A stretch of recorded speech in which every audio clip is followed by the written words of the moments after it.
Segunda Epístola do Apóstolo Paulo a Timóteo, capítulo 1. Paulo, apóstolo de Jesus Cristo, pela vontade de Deus, segundo a promessa da vida que está em Cristo Jesus, a Timóteo, meu amado filho, graça, misericórdia e paz da parte de Deus Pai e da de Cristo Jesus, Senhor nosso. Dou graças a Deus, a quem desde os meus antepassados sirvo, com uma consciência pura, de que sem cessar faço memória de ti nas minhas orações noite e dia, desejando muito ver-te, lembrando-me das tuas lágrimas, para me encher de gozo, trazendo à memória a fé não fingida que em ti há, a qual habitou primeiro em tua avó Lóide e em tua mãe Eunice, e estou certo de que também habita em ti.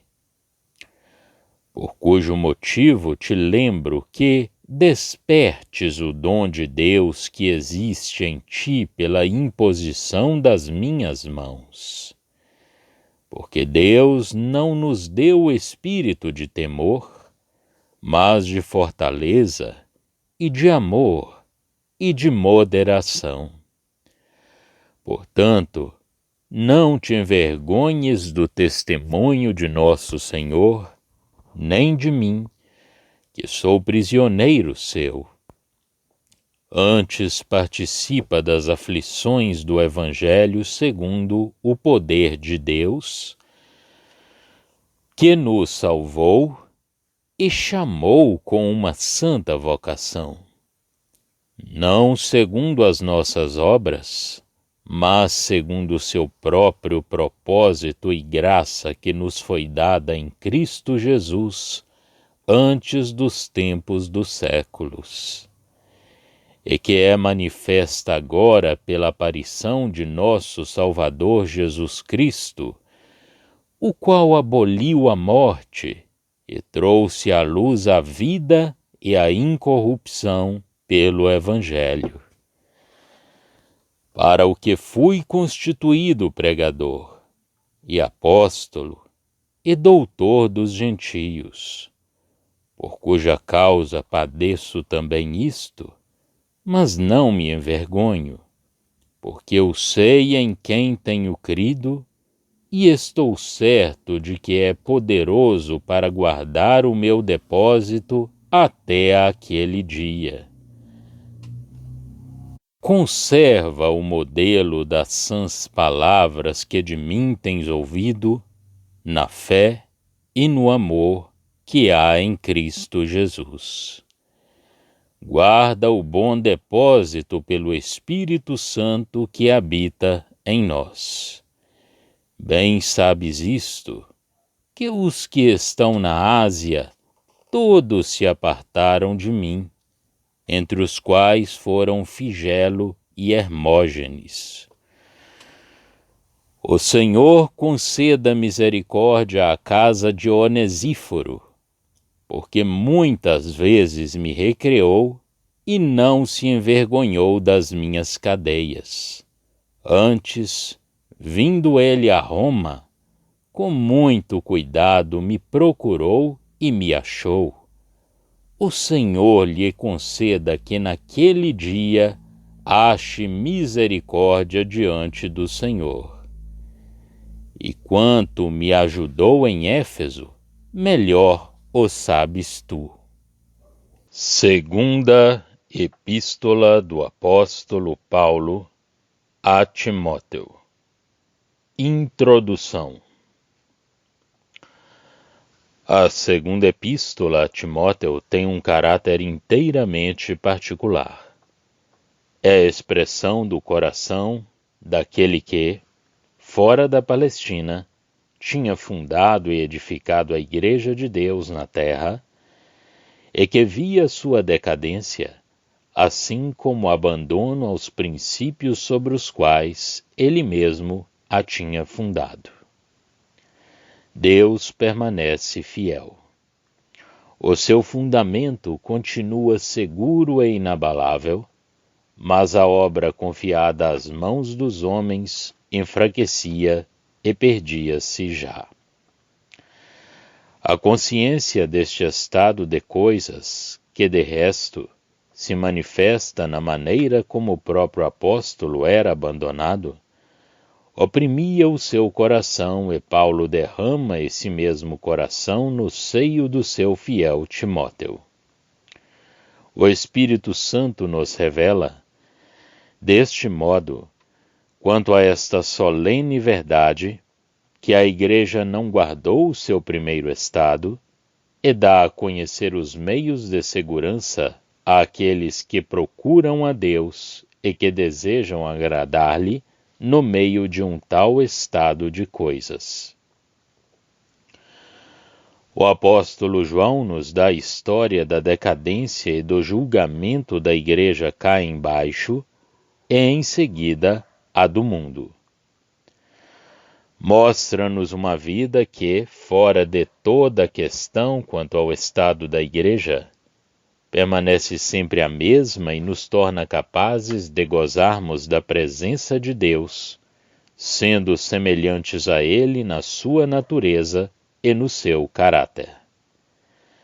Como testemunha, João deve permanecer até que o Senhor venha, mas Paulo vê, por si mesmo, a ruína daquilo que ele mesmo tinha construído e cuidado tão facilmente,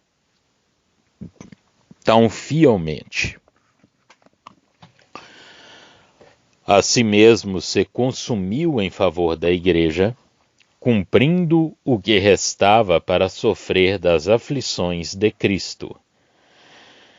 E devia ver o que tanto tinha amado, o que tinha acarinhado como uma mãe acarinha o seu filhinho, o que tinha plantado como sendo a planta de Deus sobre a terra, enfraquecer-se quanto ao seu estado e ao seu testemunho no mundo, afastar-se da fonte da força e se corromper.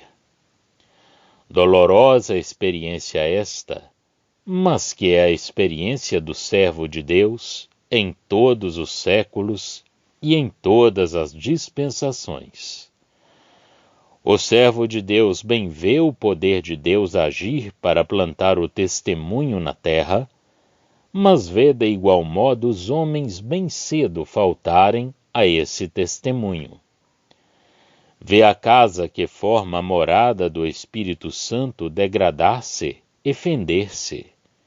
Não obstante, e gostamos de repetir isto com o apóstolo, o sólido fundamento de Deus permanece para sempre. Suceda o que suceder ao conjunto, o indivíduo deve afastar-se sempre de toda iniquidade e manter para si só, se necessário for, o verdadeiro testemunho do nome do Senhor. Esta posição de testemunho não pode faltar nunca à alma fiel.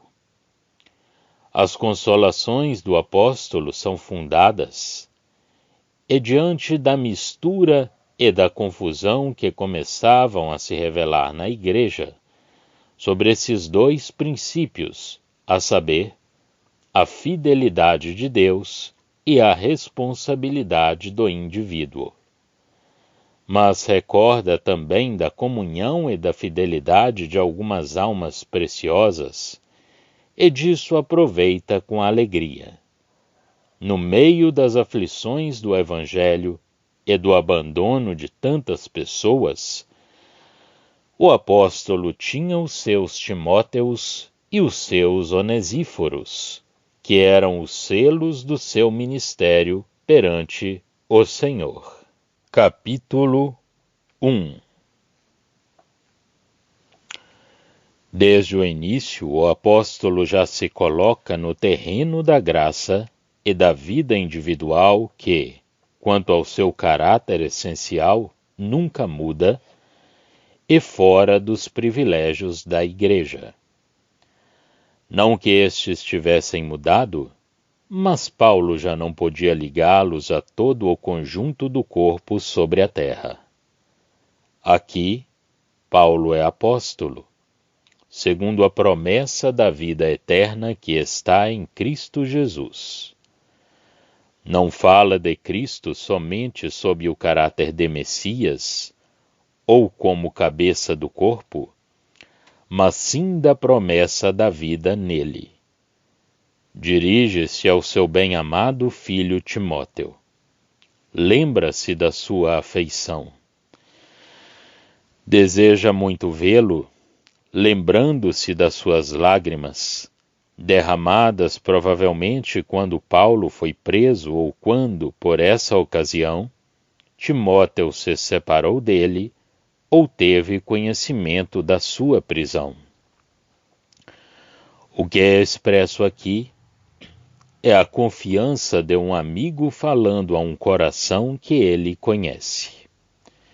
Vemos algo dessa confiança, mas na perfeição que era própria do Salvador, em Jesus sobre a cruz, naquilo que ele diz a João e a sua mãe. Uma tal forma de expressão não conviria a Paulo.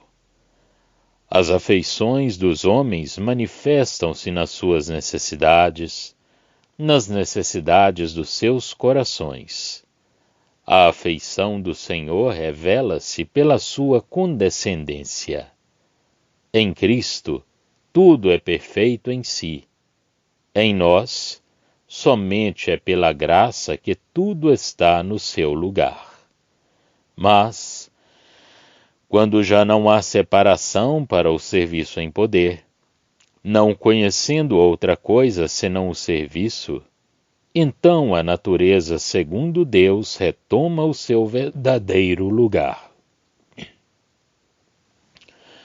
No Velho Testamento, o mel estava vedado à oferta de bolo consagrado que devia ser feita pelo fogo.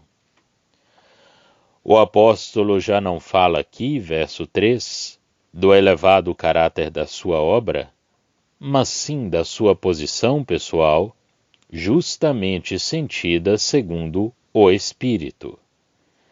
Tinha servido a Deus com uma consciência pura, seguindo nisto seus antepassados. De qualquer maneira, ele era um vaso de honra. Estava revestido do lustre de uma boa consciência havia mais de uma geração, e a sua piedade pessoal, fundada sobre a verdade, traduzia-se em serviço prestado a Deus. Não se trata aqui de um julgamento trazido pelo apóstolo sobre o estado interior de cada geração dos seus antepassados, mas sim do seu caráter. Paulo recorda um fato semelhante no caso de Timóteo, mas a sua fé pessoal, conhecida do próprio apóstolo, é mencionada, de sorte que o vínculo era cristão, embora se juntasse a um sentimento pessoal. O judaísmo, quanto às suas obrigações exteriores, é inteiramente negligenciado aqui, porque o pai de Timóteo era grego, e o casamento de sua mãe, judia, era impuro segundo a lei, tornando Timóteo também impuro segundo a lei e privando-o dos direitos judaicos. Aliás, Timóteo não tinha sido circuncidado quando era criança. Paulo tinha o feito circuncidar, o que também não estava de acordo com a lei, a não ser que Timóteo se tivesse tornado prosélito. Os pagãos e os seus filhos eram excluídos de Israel, como vemos em Neemias. O que Paulo tinha feito a respeito de Timóteo estava além da lei, mas ele não fala disso aqui. Paulo deixa o pai de Timóteo, pagão, de fora, e ocupa-se apenas da fé sincera da mãe e da avó de Timóteo, da fé pessoal delas e da do seu querido discípulo.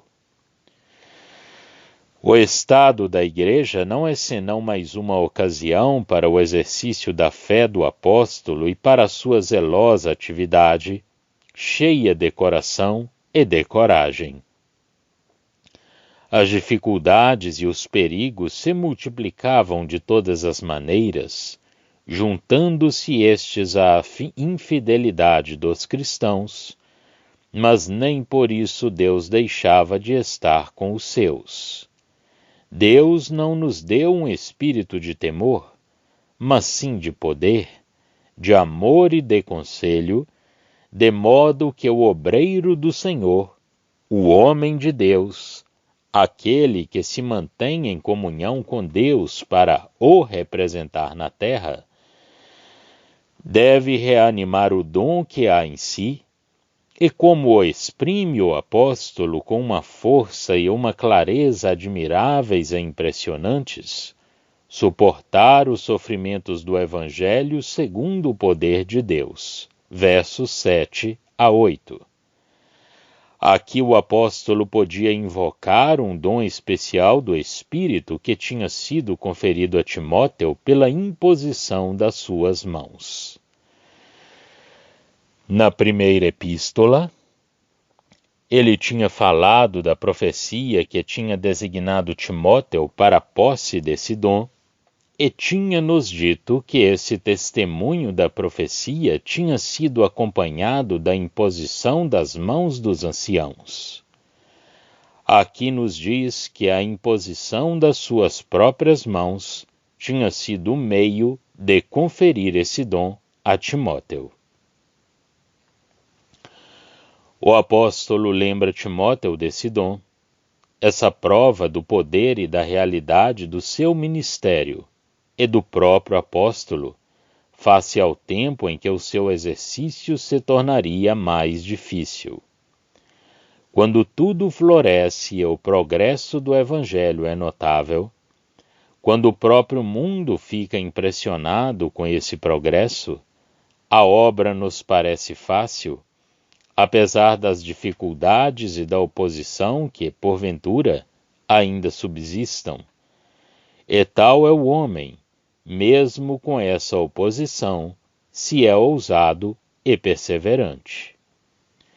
Mas quando os outros cristãos abandonam o obreiro, quando o mal e a decepção produzidos pelo inimigo encontram no meio do testemunho, quando o amor esfria, e, porque se é fiel, a prudência se espanta e quer moderar a nossa marcha, permanecer firme em tais circunstâncias, perseverar na obra, não perder a coragem, não é coisa fácil. É preciso possuir o cristianismo com Deus, de modo que se saiba por que razão se está firme. É preciso estar em comunhão com Deus para se possuir a força necessária para continuarmos a trabalhar em seu nome e ter o apoio da sua graça em todo o tempo. Deus nos deu o espírito de poder, de amor e de moderação. O apóstolo tinha recebido uma tal posição da parte de Deus, que pôde conferir a Timóteo o dom necessário para o seu serviço, mas o estado de espírito e de alma para empregar esse dom fazia parte da herança de todo o cristão que realmente se apoia em Deus. Timóteo não devia ter vergonha, nem do testemunho que exteriormente já não apresentava o ardor, o entusiasmo inicial no mundo, nem de Paulo, que agora era prisioneiro. Como é preciso possuir o que é eterno, o que é baseado no poder e na obra do próprio Deus. Os sofrimentos do Evangelho estavam lá, mas Timóteo devia tomar parte neles e não recuar, suportando-os segundo o poder de Deus. Deus nos salvou, nos chamou com santa vocação, não segundo as nossas obras, como se alguma coisa dependesse do homem, mas segundo seu determinado propósito e segundo a sua graça que nos foi dada em Cristo Jesus, ainda antes dos tempos eternos. Verso 9. Isto é, para as nossas almas, os fundamentos certo e inabalável, um rochedo contra o qual as ondas das dificuldades se quebram em vão, fazendo prova de uma força a qual nós não poderíamos resistir nenhum instante, mas mostrando ao mesmo tempo a sua total impotência contra os desígnios e a obra de Deus. Os esforços do inimigo mostram claramente a sua impotência em presença do que Deus é e do que Deus fez por nós. A isto o apóstolo liga o seu ministério e os sofrimentos que suportava, mas sabia em quem tinha crido. Sabia que a sua felicidade estava assegurada e reservada junto de Deus. O que temos de procurar é o poder do Espírito, a fim de realizarmos, pela fé, o que Deus nos deu e ficarmos, quanto aos nossos corações, quanto à nossa fé prática, na consciência da nossa união com Cristo, nesse fundamento inabalável que é a firmeza e a glória do próprio Deus. Porque o seu propósito, este que nos deu um lugar e uma porção no próprio Cristo, foi agora manifestado pela aparição deste Cristo. Já não se trata de uma nação escolhida no mundo para lhe manifestar os princípios do governo de Deus, para manifestar nela os seus caminhos em justiça, em paciência, em bondade e em poder sobre a terra, por inabaláveis, aliás, que sejam os desígnios de Deus, por mais seguro que seja o seu chamamento. Tal como aconteceu com o povo que ele tinha chamado. Trata-se, sim, do plano de Deus formado e estabelecido em Cristo ainda antes de o mundo existir, de um plano que tem o seu lugar nos caminhos de Deus, fora e muito acima do mundo, em relação com a pessoa do Filho de Deus, e para manifestar um povo unido com ele na glória. É, pois, uma graça que nos foi dada nele ainda antes dos tempos eternos. Escondido nos desígnios de Deus, esse seu desejo foi revelado com a manifestação de Cristo, em quem tinha o seu cumprimento. Não se tratava apenas das bênçãos e dos caminhos de Deus a respeito dos homens. Era a vida eterna para a alma e a incorruptibilidade para o corpo. Paulo era, pois, apóstolo segundo a promessa da vida. Enquanto o próprio Cristo fosse a vida, embora a vida se encontrasse nele, esse desejo de Deus não podia ser realizado a nosso respeito. O poder da vida, o poder divino na vida, devia manifestar-se pela destruição do poder da morte, introduzida pelo pecado, por meio da qual Satanás reina sobre os pecadores.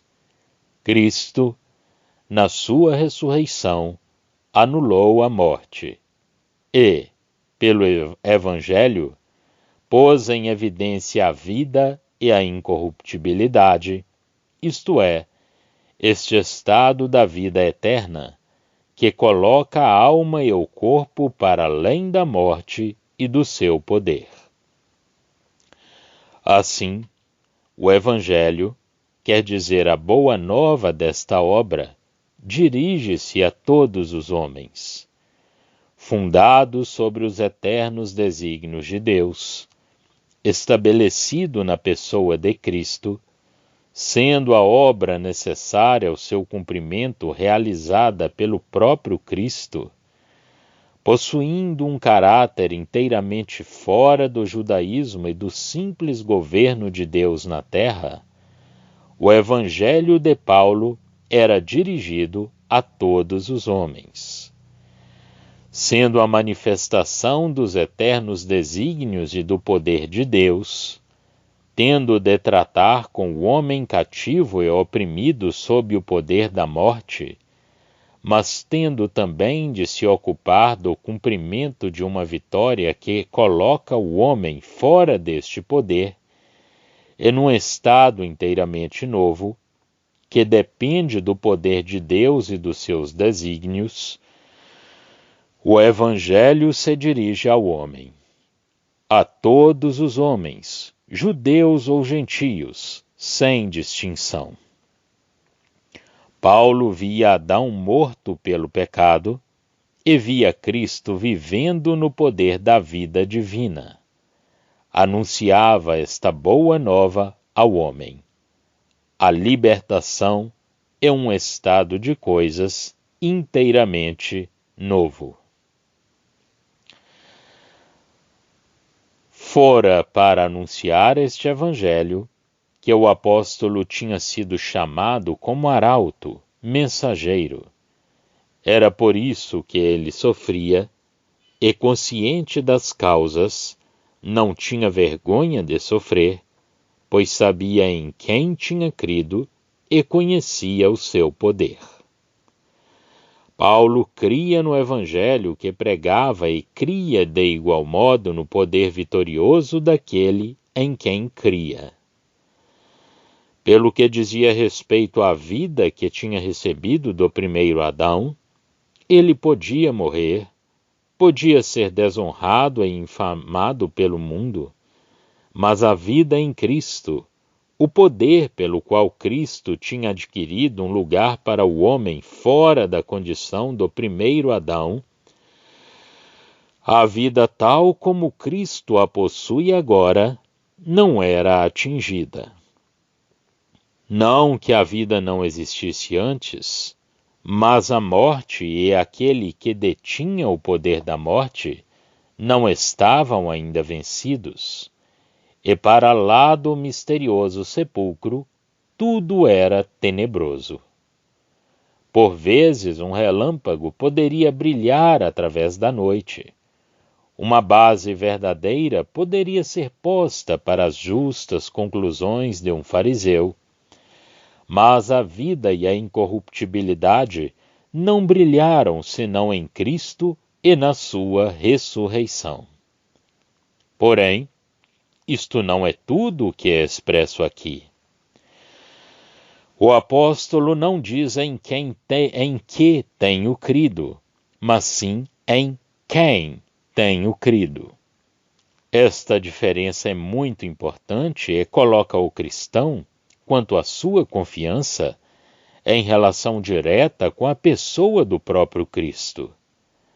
Paulo tinha falado da verdade, mas a verdade se liga à pessoa de Cristo. Ele é a verdade, e nele a verdade tem vida, tem força, e se liga ao amor, que aplica esta verdade à alma, que a sustém no coração e o coração por ela. Eu sei, diz o apóstolo, em quem tenho crido.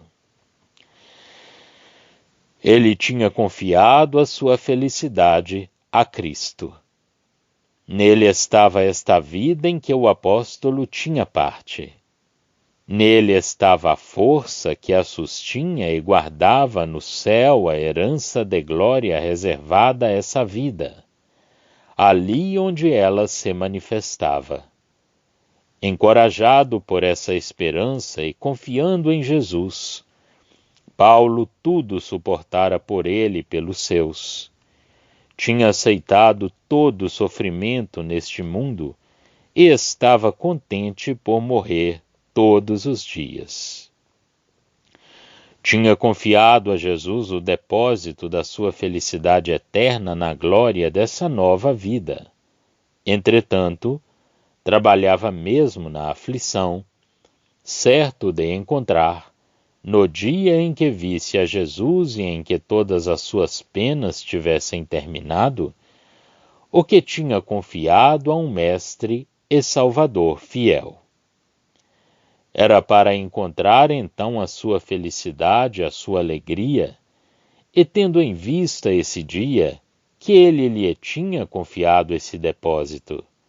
Aliás, dentro em pouco, Paulo teria cumprido a sua missão. Os seus olhares se dirigem, pois, para Timóteo, para o bem da igreja neste mundo. Exorta-o a manter firme a verdade, tal como ele lhe tinha ensinado. Ela era o testemunho do Senhor, mas a verdade na sua realização pela fé em Cristo e segundo o poder do amor que se encontra na comunhão com Ele. O próprio apóstolo a tinha realizado, como vimos. A verdade e a graça existentes em Jesus, em fé e em amor, amor que dá à verdade a sua força e o seu valor, são, por assim dizer, os eixos da força e da fidelidade em todo o tempo, e em particular para o homem de Deus, quando a igreja em geral é infiel. A verdade, tal como foi ensinada pelos apóstolos, por eles mesmos expressa, a maneira como eles a apresentaram, o modelo das sãs palavras é a expressão, por inspiração, do que Deus quis revelar. E isto em todas as relações em que a verdade está ligada juntamente em todas as suas diferentes partes, da harmonia com a natureza viva e o poder de Deus, que dela é o centro necessário, bem como a fonte. Somente a revelação poderia ser essa expressão. Deus exprime tudo o que quer comunicar, segundo a verdade exata das coisas e de uma maneira viva. É pela sua própria palavra que tudo existe. Ele é a origem e o centro de tudo. Tudo emana de si. Tudo se refere a uma pessoa viva, a saber, a ele mesmo, que é a origem de tudo, de quem tudo tira a sua existência. Esta existência não tem lugar, senão em relação com ele. E as relações de todas as coisas com ele e entre si encontram-se na expressão do seu pensamento, pelo menos segundo a medida em que ele se põe em relação com o homem em todas as coisas. Se o mal entra, pelo que concerne à vontade ou às suas consequências em juízo, é porque a relação com Deus é interrompida. E a relação que é interrompida é a medida do mal. Vê-se assim a imensa importância da palavra de Deus. Ela é a expressão da relação de todas as coisas com Deus, quer quanto à sua existência, onde se trata da criação, quer quanto aos seus desígnios, quer mesmo quanto à sua natureza em si, a comunicação da vida recebida dele e a manutenção do seu verdadeiro caráter. Ela procede do céu, como do céu procedia a palavra viva. Revela o que está no céu, mas tal como o fazia a palavra viva, o Verbo, adapta-se ao homem neste mundo, dirige-o onde houver fé, eleva-o ao alto onde o Verbo vive como homem. Quanto mais estudarmos a palavra de Deus, melhor veremos a sua importância. Tal como Cristo, a palavra viva, ela tem a sua origem em cima e revela aquele que está no alto. É também perfeitamente adaptada ao homem neste mundo, dando-nos uma regra perfeita de harmonia com aquele que está lá em cima e, se formos espirituais, ela ali nos conduz. A nossa riqueza está nos céus. É preciso distinguir entre a relação em que estava o homem como filho de Adão e esta em que se encontra como filho de Deus. A lei é a perfeita expressão das exigências da primeira. É a regra devida para o homem em Adão, mas achou-se ser a morte. Uma vez que somos filhos de Deus, a vida do Filho de Deus como homem neste mundo torna-se a nossa regra devida. Sede, pois, imitadores de Deus, como filhos bem-amados, e andai em amor, como também Cristo nos amou. Efésios 5, de 1 a 2. Na sua natureza, como origem de toda a existência e centro de toda a autoridade do que subsiste fora de si, Deus é o centro e sustentáculo de tudo. Quanto aos seus desígnios, Cristo é o centro deles, e aqui o homem tem um lugar especial. O bom prazer da sabedoria estava eternamente em Cristo, e tudo deve estar sob os seus pés. Para que a natureza e os desígnios de Deus não fossem separados, o que, de resto, é impossível, mas isso estava nos seus desígnios, para que essa separação nunca tivesse lugar. Deus tornou-se homem. Cristo é Deus manifestado em carne, o Verbo feito carne. Assim, a natureza divina, a expressão dessa natureza, encontra-se naquele que é o objeto dos seus desígnios e dos quais forma o centro. Assim, Cristo é a verdade e o centro de todas as relações que existem. Tudo se refere a Ele. Somos por Ele, para Ele ou contra Ele. Tudo subsiste por Ele. Se é julgado, é como inimigo de Cristo. Ele é a vida espiritual de tudo o que goza da comunhão da natureza divina, como também sustenta tudo o que existe. A sua manifestação revela a verdadeira posição de todas as coisas. Ele é a verdade. Tudo o que ele diz, sendo as palavras de Deus, é espírito e vida.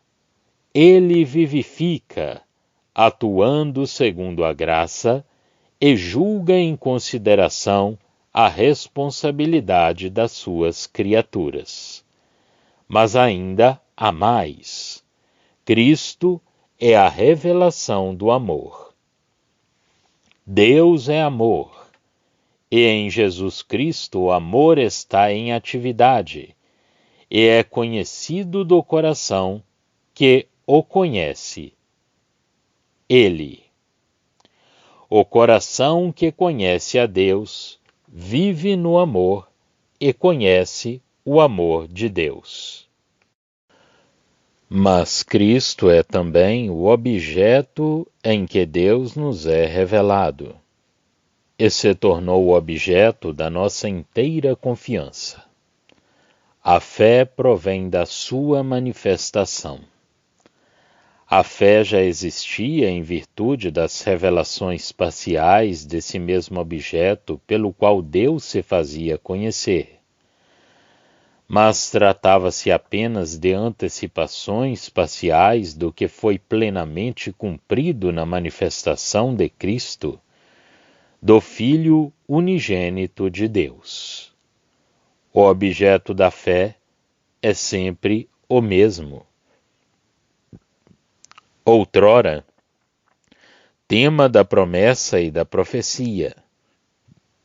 Agora, revelação pessoal de tudo o que Deus é, a imagem do Deus invisível, aquele em quem o Pai também é conhecido.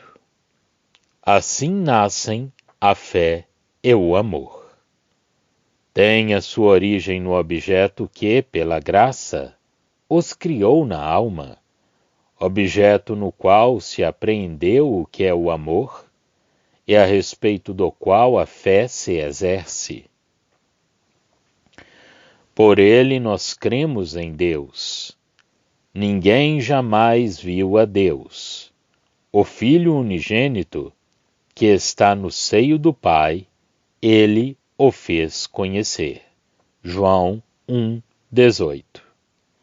Assim, a verdade é revelada, porque Jesus é a verdade, a expressão do que Deus é, de modo a pôr todas as coisas perfeitamente no seu lugar, nas suas verdadeiras relações com Deus e entre si. A fé e o amor encontram a ocasião da sua existência na revelação do Filho de Deus como Salvador em Jesus Cristo.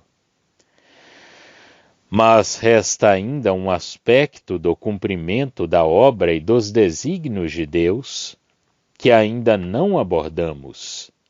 É a comunicação da verdade e do conhecimento de Deus.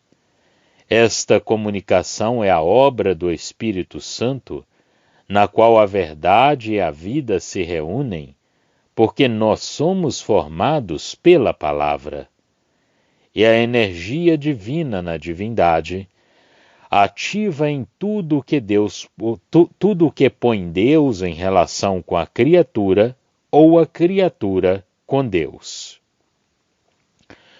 Atuando de harmonia com a perfeição divina como Deus, em união com o Pai e o Filho, o Espírito Santo revela os desígnios de que temos falado e torna-os eficazes nos nossos corações, segundo o propósito determinado do Pai e pela revelação da pessoa e da obra do Filho. Eu disse, a energia divina, não como definição teológica, de que me não ocupo aqui, mas como verdade prática, porque, embora tudo o que diz respeito à criação seja atribuído ao Pai, exceto o julgamento, que é inteiramente confiado ao Filho, por ser filho do homem, e ao Filho, a ação imediata sobre a criatura e sobre a criação, onde tem lugar, é atribuída ao Espírito Santo. O Espírito de Deus pairava por sobre as águas, quando esta terra foi formada por Deus. Pelo seu Espírito o espaço se povoou de astros. nós somos nascidos do Espírito, selados pelo Espírito. Pelo Espírito tem falado os santos homens de Deus. O Espírito opera nos dons, distribuindo a cada um como lhe apraz. O Espírito presta testemunho com o nosso espírito, suspira em nós, e nós oramos pelo Espírito, se a graça de assim orarmos nos for concedida. O próprio Senhor Jesus, nascido como homem neste mundo, foi concebido do Espírito Santo. Pelo Espírito de Deus, ele expulsava os demônios. O Espírito dá bom testemunho de tudo, quer dizer, de toda a verdade expressa na palavra de Deus. O amor do Pai, a natureza e a glória do próprio Deus, o caráter de Deus, a pessoa, a glória e o amor do Filho, a obra do Filho constituem o tema do testemunho do Espírito, com tudo o que diz respeito ao homem em relação com essas verdades. O testemunho do Espírito, quando a todas essas coisas é a palavra, e produzido por intermédio dos homens, toma a forma da verdade, formalmente apresentada por revelação. Cristo é a verdade, como vimos já. Ele é o centro de todos os desígnios de Deus. Mas isto de que falamos agora é da divina comunicação dessa verdade, e assim pode ser dito que a palavra é a verdade. Mas, embora a verdade revelada seja comunicada por meio dos homens, de modo que toma uma forma adaptada ao homem, a sua origem é divina, e divino é aquele que a tem comunicado ao Espírito, do qual nos é dito, ele não falará de si mesmo. João 16, 13, quer dizer, separado do Pai e do Filho. Por conseguinte, a revelação da verdade tem toda a profundidade, toda a universalidade de relações, a ligação inseparável com Deus, sem a qual não seria a verdade, porque tudo o que é separado de Deus é mentira, que a própria verdade possui, e possui verdadeiramente, porque é a expressão das relações de todas as coisas com Deus em Cristo, quer dizer, dos pensamentos do próprio Deus, de quem todas essas relações são a expressão. A palavra também julga, é verdade, tudo que não estiver de acordo com essas relações, e julga segundo o valor da relação que foi quebrada, em coerência com o próprio Deus e com o lugar que essa relação tem nos seus pensamentos. Quando esta palavra é recebida no coração pela operação vivificante do Espírito Santo, ela é eficaz. A fé. A alma está em relação viva, real e prática com Deus, de acordo com o que é expresso na revelação que recebeu.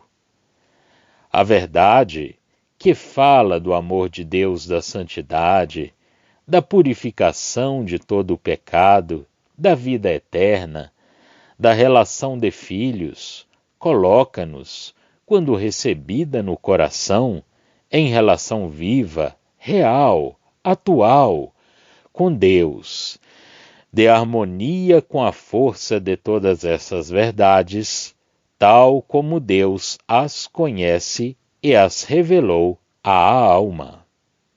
Assim, elas são vitais e eficazes pelo Espírito Santo.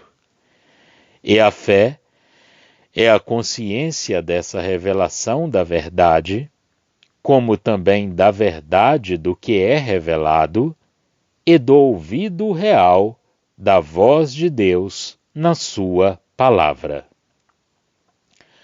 Mas tudo isto é verdadeiro na palavra revelada, antes de crermos e a fim de crermos, a fim de que creiamos na verdade, embora só o Espírito Santo ali faça ouvir a voz de Deus e desse modo produza a fé. E o que ali é revelado é, por um lado, a divina expressão do que concerne ao infinito, e por outro, exprime-se no finito. Assim, a palavra de Deus é a divina expressão de tudo que tem a profundidade da natureza de Deus, do qual tudo provém, com os direitos do qual tudo está em relação, mas que é desenvolvido, visto que esta palavra se ocupa do que está fora de Deus, na criação e no finito. A união de Deus e do homem na pessoa de Cristo é o centro necessário, pode-se dizer, agora que o conhecemos, de tudo, como temos visto. A palavra inspirada é a sua expressão segundo a perfeição de Deus e, Deus seja louvado por isso, porque o Salvador é o grande tema das Escrituras. Porque, diz ele, elas dão testemunho de mim, em formas humanas. Mas esta palavra, sendo divina, inspirada, é a divina expressão da natureza, das pessoas e dos planos divinos. Nada que não seja inspirado desta maneira pode ter este lugar, porque nada, senão Deus, pode exprimir perfeitamente ou revelar o que Deus é. A palavra é, por conseguinte, infinita no que corre nela, porque é expressão das profundidades da natureza divina e está ligada a essas profundezas. Por isso ela é infinita, embora expressa em sentido finito. É finita na sua expressão e, por isso, adaptada ao homem finito. Nada mais, embora fluindo e jorrando da mesma fonte, é a divina expressão dos pensamentos e da verdade divinos. Nada mais está em ligação direta e sem mistura com a fonte. A união imediata está quebrada. O que é dito já não é divino.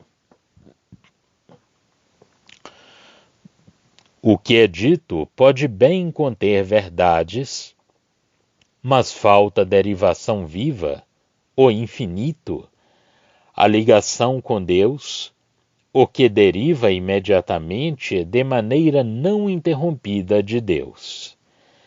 O infinito já ali não está.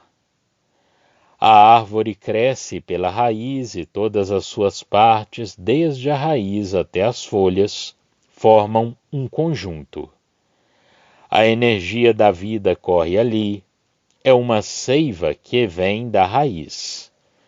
Podemos considerar uma parte da árvore como Deus a colocou, como considerar uma parte da árvore como Deus a colocou como parte da árvore. Podemos ver a importância do tronco, a beleza do seu desenvolvimento nos mais pequenos pormenores, a imponente grandeza do conjunto onde a energia vital reúne a liberdade e a harmonia das formas. Podemos sentir que é um todo, unido pela mesma vida, como esse todo é produzido por ela. as folhas, as flores, os frutos, tudo nos fala do calor desse sol divino que os desenvolveu, da fonte jorrante e inesgotável que os alimenta.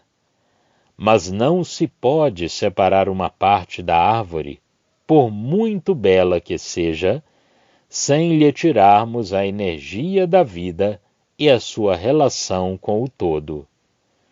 Quando o poder do Espírito de Deus produz a verdade, ela desenvolve-se em união com a fonte, quer na revelação, quer mesmo na vida e no serviço do indivíduo, embora nos dois últimos casos haja, pela fraqueza do homem, uma mistura de outros elementos. Quando o espírito do homem aprende e quer formular a verdade, faz-o segundo a capacidade do homem, que não é a sua fonte. A verdade, tal como ele a exprime, ainda que seja pura, é separada da sua origem e do seu conjunto.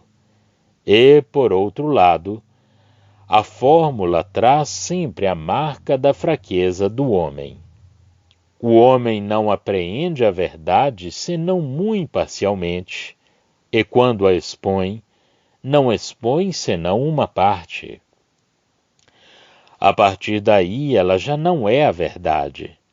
Aliás, quando o homem a separa do conjunto da verdade onde Deus a colocou, é absolutamente necessário que a revista de uma nova forma dê um invólucro que vem do homem, e então imediatamente o erro se mistura com ela. Assim, a verdade que ele reproduz já não é a parte vital do conjunto, é a parcial e, portanto, não é a verdade, pois está, de fato, misturada com o erro. É a teologia. Na verdade, há, quando Deus a exprime, o amor, a santidade, a autoridade que estão nele, a expressão das próprias relações de Deus com o homem e da glória da sua pessoa. Quando o homem formula a verdade, tudo isto falta e nem mesmo poderia encontrar-se na sua expressão da verdade, porque é o homem que a formula. Já não é Deus que fala. Deus formula perfeitamente a verdade por meio de palavras certas. Se o homem se põe a formular a verdade, a sua fórmula já não é a verdade dada de Deus. Assim, é de toda a importância manter firme a verdade tal como Deus a formulou, fixar o tipo, a forma ou modelo da sua expressão, guardando-a, está-se em relação com Deus, de acordo com a certeza do que Ele nos revelou. Esta revelação divina da verdade é o seguro recurso da alma quando a Igreja tiver perdido a sua força e a sua energia, e já não for um sustentáculo para os fracos, e quando aquilo que usa o nome da Igreja já não responder ao caráter de coluna e baluarte da verdade que lhe é dado na primeira epístola. A verdade clara, positiva, dada como revelação de Deus em suas palavras revestidas da sua autoridade, nas quais ele mesmo formulou esta verdade, comunicando os fatos e os pensamentos divinos necessários para a salvação dos homens e para sua participação na vida divina, eis o que é preciso manter firme. Estamos seguros da verdade quando retemos as mesmas expressões de Deus que a encerram. Eu posso, pela graça, falar da verdade com toda liberdade, procurar explicá-la, comunicá-la, fazê-la pesar na consciência segundo a medida da luz e do poder espiritual que me foram concedidos. Posso procurar demonstrar a sua beleza, as relações das suas diferentes partes entre si. Todo o cristão, e em particular aqueles que têm um dom de Deus, conferido com esse fim, podem fazê-lo. Mas a verdade que eu explico e que proponho é a verdade tal como Deus a deu com as suas próprias palavras na revelação que dela fez. Retenho o modelo das sãs palavras que recebi de uma fonte divina e por uma autoridade divina. Ele dá-me uma certeza quanto à verdade. É importante notar aqui o papel da Igreja, se ela for fiel. A Igreja recebe e mantém a verdade na sua própria fé. Guarda-a. Ele é fiel. Ele é sujeita como a uma verdade, a uma revelação que vem do próprio Deus. Ela não é a fonte da verdade. Enquanto Igreja, ela não a propaga, não a ensina. Ela diz, eu creio, e não crede. Dizer crede é a função do ministério no qual o homem está sempre, individualmente, em relação com Deus, por meio de um dom que dele recebeu e por cujo exercício ele é responsável perante Deus. Isto é da maior importância. Os que têm esses dons são membros do corpo. A Igreja exerce a sua disciplina a respeito de tudo o que é a carne neles, no exercício real ou aparente do dom, como em tudo o mais. Conserva-se na sua pureza sem ter em consideração a aparência das pessoas, sendo dirigida nesta disciplina pela palavra de Deus, porque é a sua responsabilidade, mas não ensina nem prega. A palavra de Deus está antes da Igreja, porque esta foi congregada pela palavra. Os apóstolos, Paulo, aqueles que foram dispersos pelas perseguições, muitas outras almas fiéis têm anunciado a palavra, e assim a Igreja tem sido formada.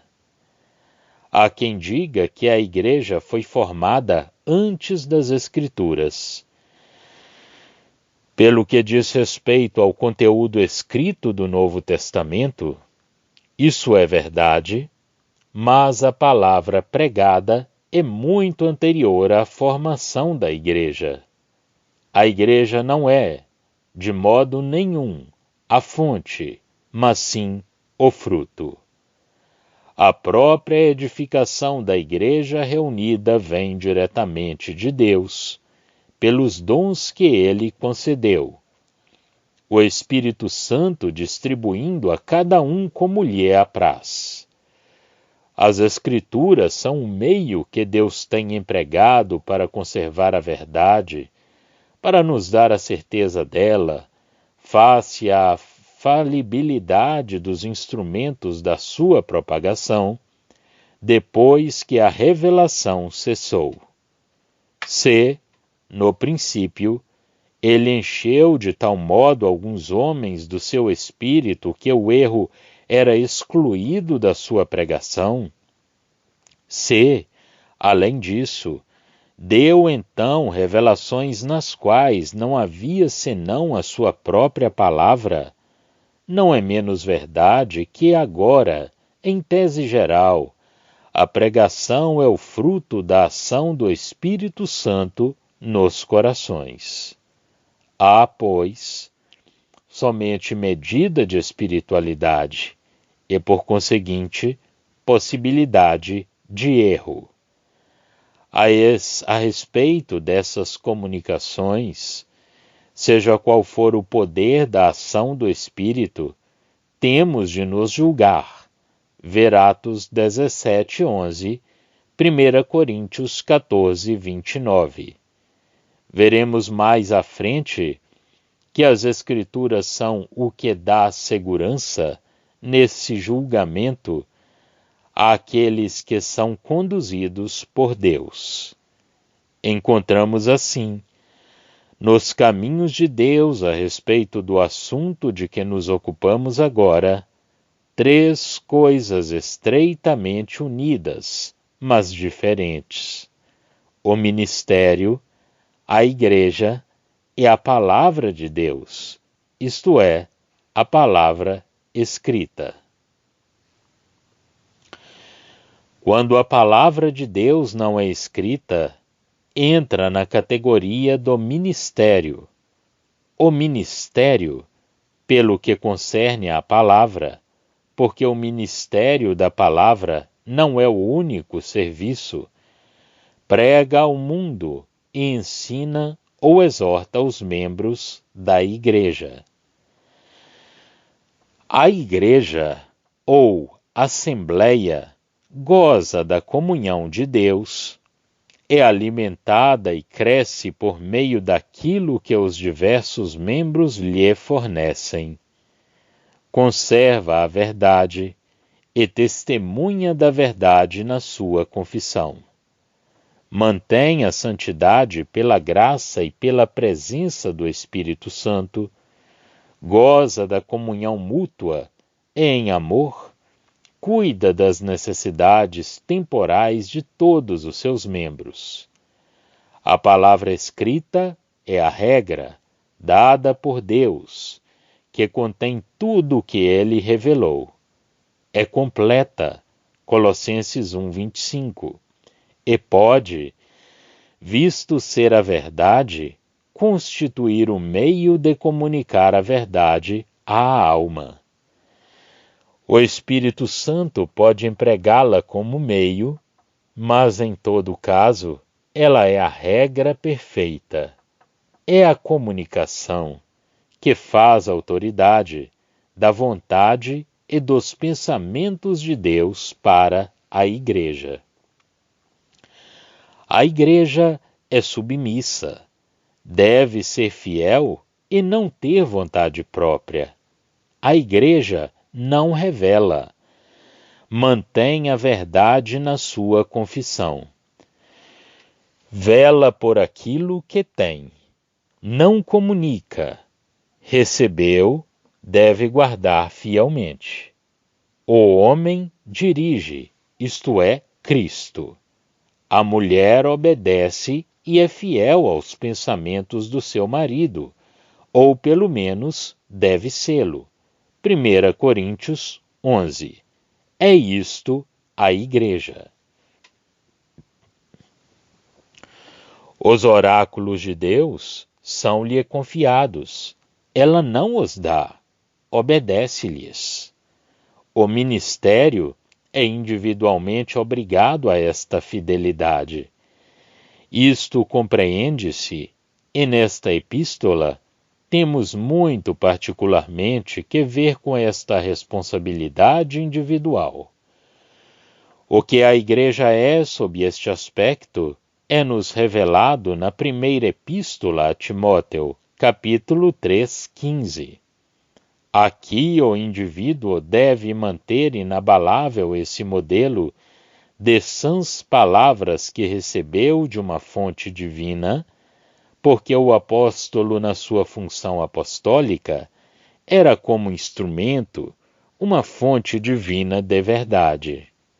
Nem Timóteo, nem a igreja podiam formular um tal modelo de sãs palavras. A sua porção consistia em conservá-lo firme depois de o terem recebido. E aqui, como dissemos, o indivíduo, por muito infiel que seja a assembleia, tem o dever de ser fiel e de sê-lo sempre. Eis, pois, o que há a fazer. Eu devo conservar a verdade verificada tal como é formulada no que nos foi revelado. Devo conservá-la não apenas como proposição, mas sim em união com o chefe, na fé e no amor que está em Cristo Jesus. A força para cumprirmos esse dever vem-nos de cima, porque aqui um outro ponto nos é apresentado. O Espírito Santo foi, na verdade, dado à Igreja, mas nesta passagem trata-se de um tempo de infidelidade, verso 15. O Espírito Santo é dado ao homem de Deus, a cada cristão e a cada servo, segundo o serviço que lhes é destinado. Pelo Espírito Santo, nós devemos guardar o bom depósito que nos foi confiado. É o que o homem de Deus tinha de fazer em tempos como os que então corriam. Mas agora essa infidelidade já foi muito mais longe. Possuindo a promessa da vida eterna e abandonado pela multidão dos falsos cristãos, o cristão fiel deve manter firme a verdade, tal como foi formulada pela autoridade divina. É esta verdade que nós temos na palavra de Deus, e não somente a doutrina. Porque se pode pretender ter a doutrina de Pedro ou de Paulo, mas não se poderia pretender ter as suas palavras. A forma da verdade, tal como Pedro ou Paulo a deram noutro lugar, que não nos seus escritos, e manter essa verdade firme na fé e no amor que estão em Cristo. É preciso também, pelo poder do Espírito Santo, guardar a substância da verdade, o que nos foi confiado como tesouro, o depósito das riquezas e da verdade divinas, que nos foi dado como nossa porção neste mundo. Nos versos 15 a 18, vemos a multidão dos cristãos inteiramente afastados do apóstolo, de sorte que a afeição e a fidelidade de um apenas eram para ele de um grande preço. Que extraordinária mudança se não tinha operado já na cristandade, desde o princípio do Evangelho. Comparemos isto com Tessalonicenses ou Efésios. Era o mesmo povo no meio do qual Éfeso era a capital do que aqui é chamado a Ásia. Paulo tinha pregado, de sorte que todos aqueles que habitavam na Ásia tinham ouvido o Evangelho. Atos 19:10. E veja-se como todos o tinham agora abandonado. Todavia, não é necessário supor que todos tivessem abandonado a profissão do cristianismo, mas a sua fé tinha enfraquecido e não gostavam de se identificar com um homem mal visto das autoridades, desprezado, perseguido, prisioneiro, com um homem que, pela sua energia, traía sobre si injúrias e dificuldades pessoais. Afastavam-se de Paulo e deixavam-no responder sozinho pelos seus atos. Triste consequência da decadência espiritual. Mas de que sentimento não é preciso que o homem de Deus esteja animado num tal momento? Notas. É por isso que também nos é dito, 1 João 5,6, o Espírito é a verdade. 2. Isto é verdade quanto à culpabilidade, mas, sendo Deus perfeitamente revelado, é isto em graça, como Pai e o Filho, a nossa concepção da ruína em que estamos tem bem mais profundidade do que o sentimento da nossa culpabilidade, que interrompeu as relações precedentes. Éramos culpados segundo a nossa responsabilidade como homens, mas estávamos sem Deus no mundo, e isto, quando se conhece Deus, é uma coisa terrível. O início da Epístola aos Romanos trata da questão da nossa culpabilidade. Efésios 2 trata do estado em que nós nos encontrávamos. João 5:24 é um breve resumo da graça quanto a estas duas coisas. A relação é agora inteiramente nova, sendo baseada nos desígnios de Deus, na redenção e na nossa adoção como filhos de Deus. 3. As doutrinas ou dogmas da Escritura têm a sua importância e adaptam-se à alma mais simples nisto. São fatos e, assim, objetos de fé, e de maneira nenhuma simples noções. Assim, que Cristo é Deus, que Cristo é homem, que o Espírito Santo é uma pessoa, e outras declarações semelhantes são fatos aprendidos pela fé na alma mais simples. Já estão disponíveis para leitura os comentários do Novo Testamento e do Antigo Testamento de João Nelson Darby. Estão nos formatos de livro, e-book, também aplicativo para o celular Android. Visite o nosso site www.palavrasdoevangelho.com.